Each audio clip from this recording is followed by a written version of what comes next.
You start with Iroha at 6 cost, then you will wait until 5 costs to start doing your buffs. Of course, these timings are, I refer to them in cost, as in how far up the cost bar you are, because I have Himari and she ups the speed at which it fills. If you don't have Himari, you can look at the timer. I will also show you the timer. So somewhere around 5-6, you're gonna want to start buffing your Iroha. You've prioritized the buffs instead of survivability here, because by this point, Iroha will already fire her passive skill once, and it will bounce amidst all of these enemies and deal a lot of damage. And only after that, you cleanse your tank. If you don't have Natsu, I recommend using Reisa or any support that cleanses like Chinatsu.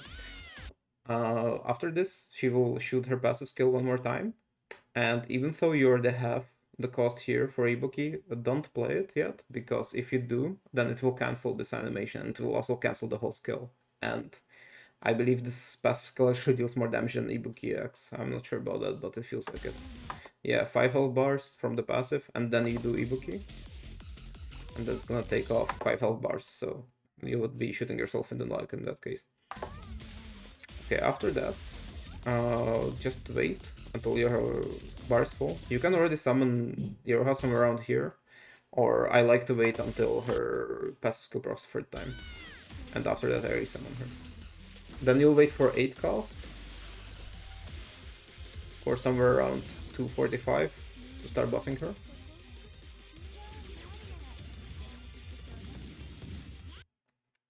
Here she will use her passive skill, then you will Ibuki, same as last time.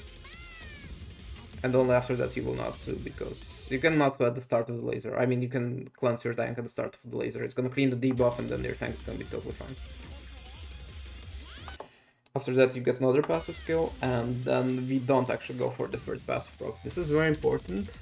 It is super important to summon Iroha here at the end of your cost bar, like I do, or at 210 if you don't have Himari. Because that timing will come into play in just a sec. After that you buff her. And what happens here is when he sucks up these guys that are at 0 HP, he takes 100k damage per, I believe. And also it fills his groggy bar. After 2 of these suck-ups, his groggy bar is gonna be full, he's gonna get stunned, he's gonna spit out these small guys. And the timing we catch here is Iroha shooting her bouncing shot at the boss, and these guys flying out. So she shoots it, these guys fly out, and it's gonna bounce back to them and deal a bunch of damage. It just dealt 25 bars of damage.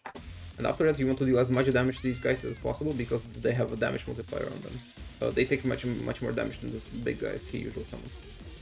So you're gonna put everything in your Iroha, she's gonna bounce shot once more, and you're gonna be at a very low amount of health bars here. The channel I usually watch for these things is called Vuhn, Vuhn space CH, and he was at 36 health bars at this point. And he's the premier account I watch for any challenges or boss fights to know what the hell I'm supposed to do. But he explains it better than most, but not really that well to understand the mechanics and what's actually happening.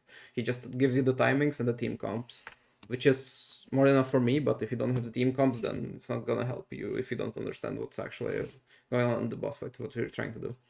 So after this, after the first phase, you just want to go full damage. Forget about survivability completely.